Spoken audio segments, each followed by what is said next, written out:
Hi guys, what is up? And welcome to the My Team Career Mode on F1 2020. I'm really excited for this game mode. It's been a while coming, but it's here, and I'm ready to get started with, obviously, it's my character here, which is me, Lewis Norton, part of LewMinGames. So, we've got Norton 25, got me, and based on my actual surname, we're going to bring the old motorcycle team, which just got bought out actually, because they were in administration. We're going to bring Norton over to F1. I've seen a lot of people bring back old F1 teams. I saw a guy do a series on Jordan, which was brilliant.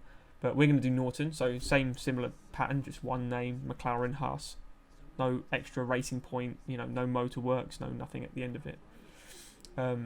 So these were really fun to look at, actually, these sponsorships. Complete a full season. I was so tempted to, because I was like, well, that goes, I don't need to do anything then. I just need to finish, just not die, basically. Equinox finished 10th or better. I was, okay, you just have to beat Williams essentially, which is doable as well. But I thought, okay, let's get one up from that maybe as a challenge. I don't think we're going to score many points, if any, or I might not. So I'm relying on the teammate here, who you'll see I pick in a minute. I'm looking through them all. Obviously, some of these are, and 25 constructors points is very difficult. So we pick TriStar here. So as a team, achieve 2 points finishes. So I don't have to do anything. I could sit back and relax, and my teammate could eventually pick up 2 points. Or 2 separate point finishes anyway. Based on the engine supplier, I always wanted to go Honda for this. There was no question in my mind. I wanted Honda. Ferrari is extortionate. If you buy Ferrari here, I don't know how much that would help you in the first season. In future seasons, it could. But I think, based on development of the car the first season, I think pick a cheap Renault or Honda would probably be the best shout. Because, again, for this part as well, the teammate, I'm not sure it makes a colossal difference. And as you can see, all the F2 drivers here looking for a boost up. And I was so tempted for Nick de Vries, who obviously won F2 last year, and he's a fantastic driver. Brilliant, the Dutch guy. Guan Yu Zhou setting poles in F2. I don't think he's won a race yet. I think he's been on the podium a fair few times in F2, but I don't think he's actually won a race, but he's bloody quick. But how can you not put the name Schumacher in your car? It's got to be Schumacher. It's got to be his son. It's got to be Mick. It's got to be.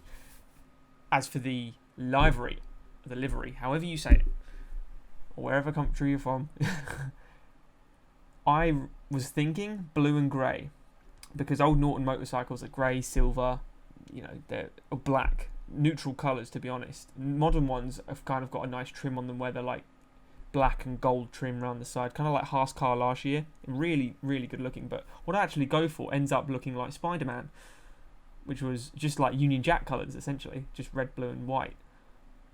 But hey, it works, and I turned into Marco Melandri, God knows how many years ago now. It's got to be over 10 years ago, 15 years ago, where he arrived on a Spider-Man motorbike and leathers. So we're going for a Spider-Man look, Spider-Man colours, or Union Jack, whatever you want to say. I'm going to go Spider-Man car. And I couldn't find an N. There's no N's. Just for a Norton, just an N. That's all I wanted. Couldn't find an N, so I just picked this cool logo, removed the background, changed the colours to the same. They've got some nice backgrounds, and the fact you can bevel it or emboss it is actually really nice. As for Will Buxton here, we're getting into the interview stage now. I don't know how many Will Buxton interviews you'll do, but for this one, I'll leave it in. If people like the Will Buxton interviews, I'll leave them in from then on. But otherwise, they'll be cut. Hello folks, and welcome to the HQ of Formula One's newest team. We've been invited backstage to gain an exclusive insight into what could be one of the most exciting entries in the sport for many years. Now, we've seen a number of new teams enter the sport over the last decade, amongst their number Manor, Caterham, HRT and of course Haas. And while some have proved to be successful, others have morphed into different teams, and some have disappeared completely. What marks this team out, though, as being something different is that its owner is also its driver.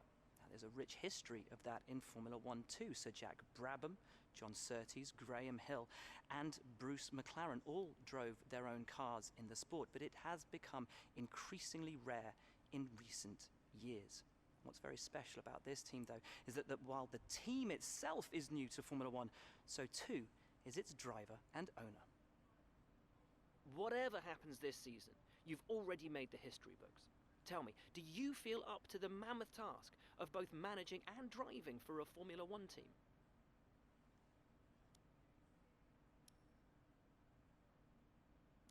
Every team needs 2 drivers, but what was it that drew you to your teammates?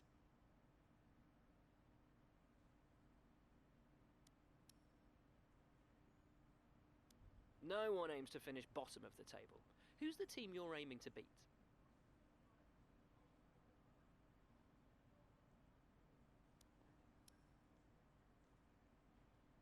How are you expecting the car to feel out on track?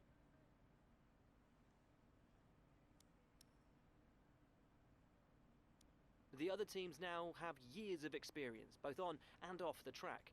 How are you planning to catch up to them?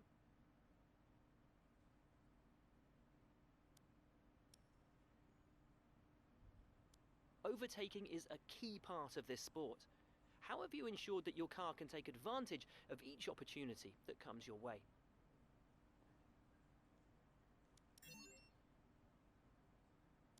And finally, which of your new departments are you most proud of?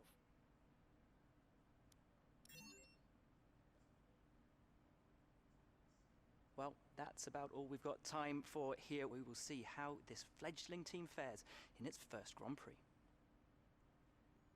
Okay, great, thank you. That's a wrap.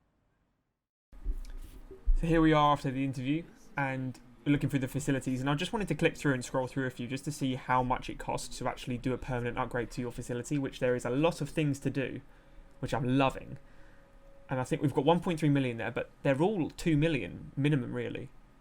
So it's a lot of money. So this isn't going to be just a quick, in 1 season, 2 seasons, and you're done. This could take you a fair few, 5 seasons to fully equip your team, unless you get mega sponsors. I don't know how high they go up. I know you can put multiple sponsors on your car. But then also looking through the R&D department, we're not the slowest at the moment in all the departments. We're actually, as quick. I would say we're on par with Alpha. So we're better than Haas are rated less than Williams, I'm pretty sure as well in a couple of departments. So we're not so bad. Williams, Haas, us, and Alpha, we're all splitting hairs really. It's all tenths of a second. I'm assuming it's all going to be down to the driver quality, as you'll see later on. The driver quality with me is less than ideal, but we'll get there. We'll get there, learning on the wheel as we go. And then these new things, the activities. So you're trying to do the training camp of how much time you've got. I only worked out how to actually slot one thing in like this. So I put in, I think I put the power and durability focus in. As you can see, struggling how to work it out. There you go, slotted it in, but then I just backed off. I was like, okay, well that's done. All the rest were read out, so I was like, okay, well I can't do any more anyway. It said 14 days, so I assume I could put 2 of the 7s in, but I couldn't. And then we're going to obviously skip ahead now to the big show, the car reveal. Everyone's ready for Peter Parker to step out of the helmet, not the Stig. Turns into Top Gear, comes out Miles Morales, Peter Parker. We're going to get Spider-Man car.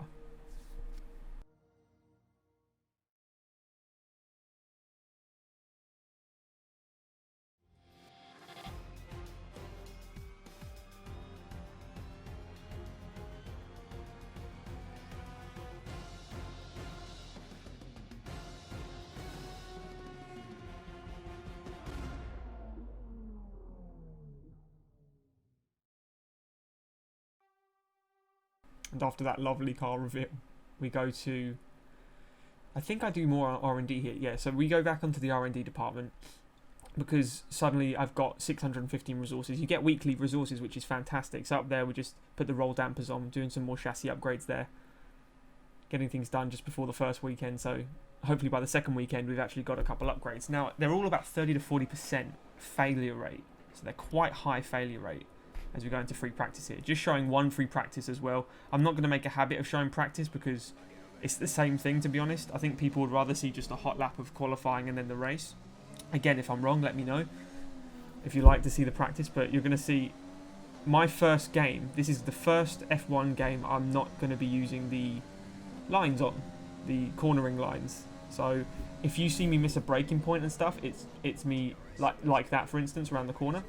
It's me getting up to full speed with how to how to actually operate on each track, learning the track. I know the tracks, but I've been so lazy in the past.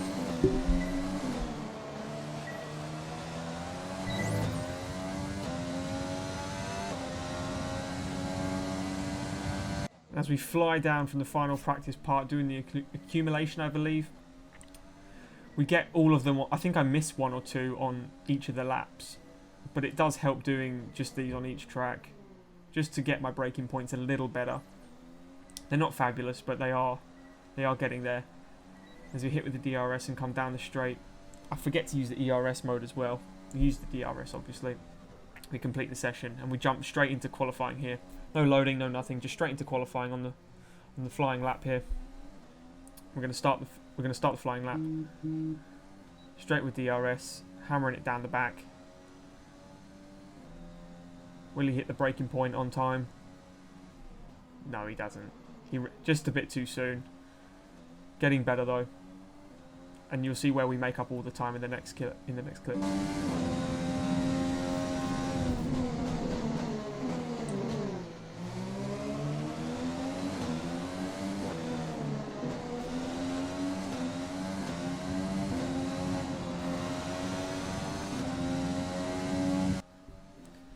And here we go on to the end of the lap 1. You can see how wide we go, where I've missed the braking point again. And coming off the throttle on that last corner where I'm pretty sure you can just hammer it down. As we cross the line, we get a 128.3 there. And here we are on the end of the second run. Or is it the start of the second run? This is the start of the second run. We see how much time we actually do gain from when we hit the points. Not here, obviously. You can see that corner there is so tricky to me. But I'd rather be premature than late and hit the grass. So you can see on this corner here, we hit the braking point pretty perfectly, hit the apex, go around the outside, swing it, and we've got half a second gained. That is insane. So you can just see how raw, as I cut the grass there, how raw I am to no grid lines. Been using on F1 games for centuries, and it's just been me being lazy. As we finish up through sector 1 here, still 300ths of a second.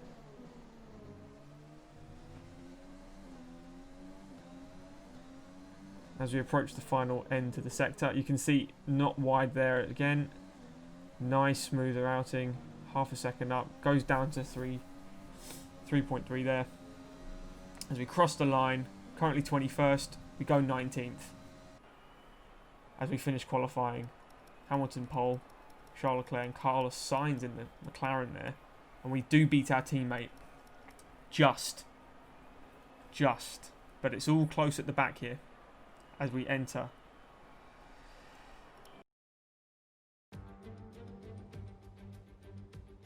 It's finally time once again to begin what promises to be another thrilling season of Formula One action. Pre-season times, subject of so much discussion in recent weeks, mean nothing now, as the cars line up to battle it out for points once again. So let's get this season underway. Welcome to the Australian Grand Prix. Just south of Melbourne's downtown business centre is the one and only Albert Park circuit. 3.3 miles of public roads, closed for the weekend of course, make for a bumpy circuit with little undulation. There are 16 corners around the lake and a couple of good passing opportunities here as well, thanks in part to the DRS zones into turns 1, 3 and 13. Can Mercedes start with victory in their bid to win a 7th consecutive Constructors' title? Could Ferrari or Red Bull establish an advantage early on? And with 22 cars on the grid, how quickly can the new team find their footing? Well, it's great to be back, Anthony Davidson. We've got a lot to talk about this year. That's right, Crofty. It felt like a long winter, but it's good to finally be back. I have to think the usual suspects will battle it out at the front, but there are always going to be some teething problems early on in the season, so whoever can keep on top of their issues will have the advantage today. As I mentioned earlier, we're up to 11 teams this season, with a new entry run by, well, of all things, an owner-driver.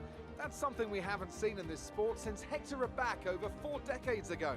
So how are they looking so far? Ever since their participation was announced, there were questions being asked about whether an outfit like this could survive, and certainly it's proving to be a trial by fire so far. Let's hope they can continue to draw in investment and find a little more pace as well.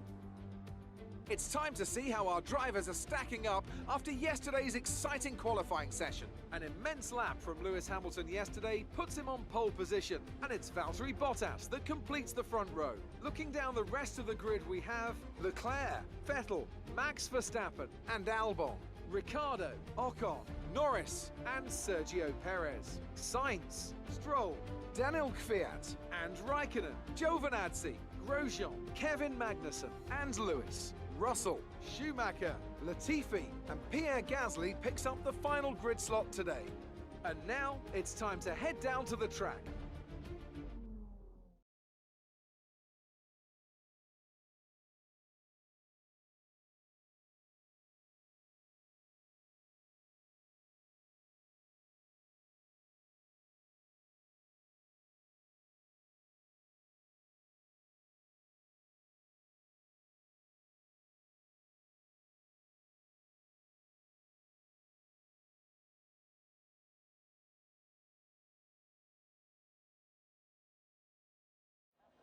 And here we are, about to do our strategy. Now note here what tyres I'm starting on. I'm going to be starting on the softs and going to the mediums. Now this will become very apparent towards the end of the race.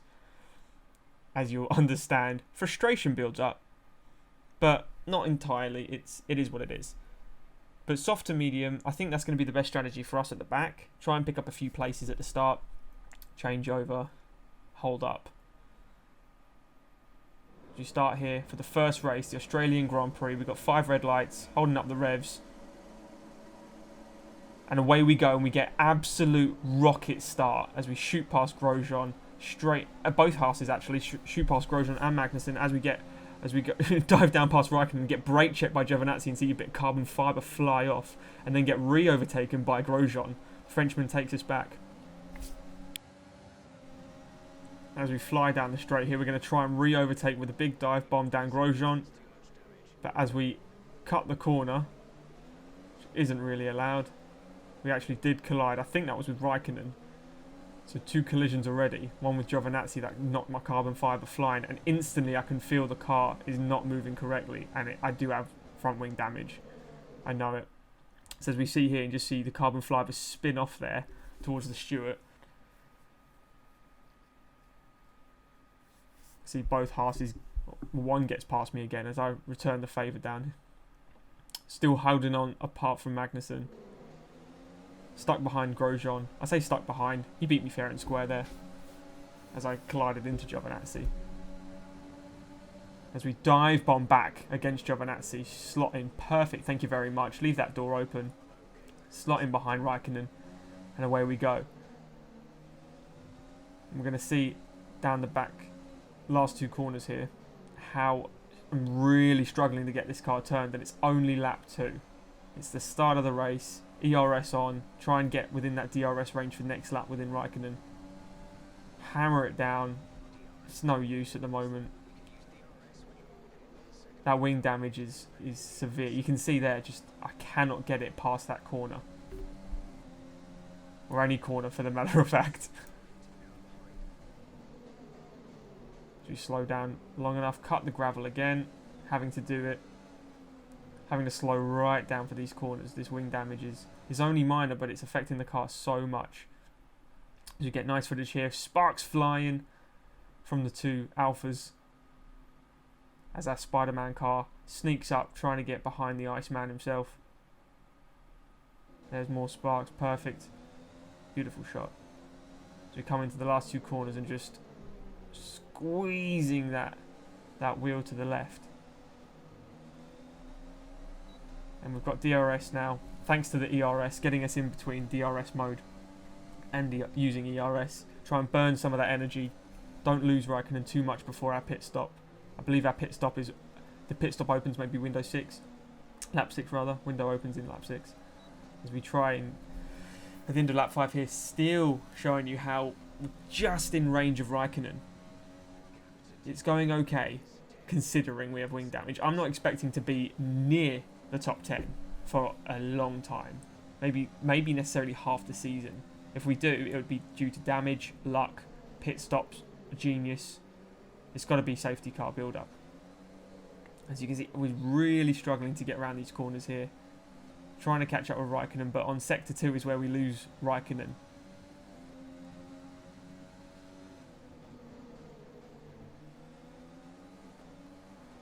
As we approach the last corner there, still in DRS range, don't have ERS, but it's just enough to keep him in sight as the pit window opens.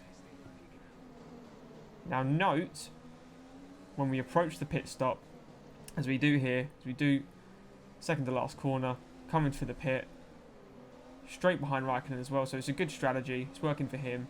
Coming to the pits, we are on soft tyres, and we change for medium tyres. Just keep that noted as Ocon comes out in front of us there. Good pit stop by him. As the Spider-Man pit already. Changing a front wing to just confirm the damage I suspected. We get an 8.9 second pit stop. We're out of the pits. No one's behind us. And we've got clean air, so we can really put the foot down now and try and catch the Haas of Grosjean. I suspect that's who we're going to be racing for the duration of the first few races at least. It'll be between the Williams, the Haas, us, and we might be sneaking past the Alphas as Schumacher makes his pit stop there and we overtake him yet again. Move back into 18th position, one behind Grosjean and Magnussen. And I'm getting these cornering. I'm getting the cornering rather. I can't speak today either. Getting the cornering a lot better now that you get some practice with it. So I should be improving my actual driving stability throughout the course of the season as well. Magnussen on the hard tyres there as well. Grosjean, everyone else seems to be opted for the soft medium compound. Seems like a good strategy so far. As you can see by lap 12 here, as we start lap 12, we have got Grosjean in touching distance now. We go into rich mix. We start sticking overtake mode on. We've got burn. As you can see, we've burnt it all out trying to catch up with Grosjean, and it has worked. Rich mix on, cut the corner, as I do. These medium tyres felt a bit better as well than the soft. I'm not sure why. It might have just been my wing damage that's convincing me of that. I think it is. As on lap 12 here, we do approach Grosjean, and as you can see, we're just sliding to get him. Almost touching.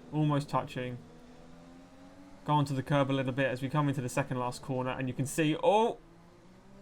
Was that a bit of contact? Couldn't tell. No damage. Last corner. ERS deployed. DRS on. Get the slipstream going. There's only one outcome for this. I'm sorry, Roman. Mr. French, sir. So we swap to the side. Overtake. Nice and clean. And we're going to have to turn down rich mix back to standard. Turn down our engine mode. DRS back on. As you can see here, the lovely move. One of few. It's going to be Norton drivers are going to be very, very, very lucky to get past anybody at the moment. So we come on to the lovely lap 14 now. And we're going to get a lovely message. Just check what the message says if you can. I'm getting a warning for only using one compound.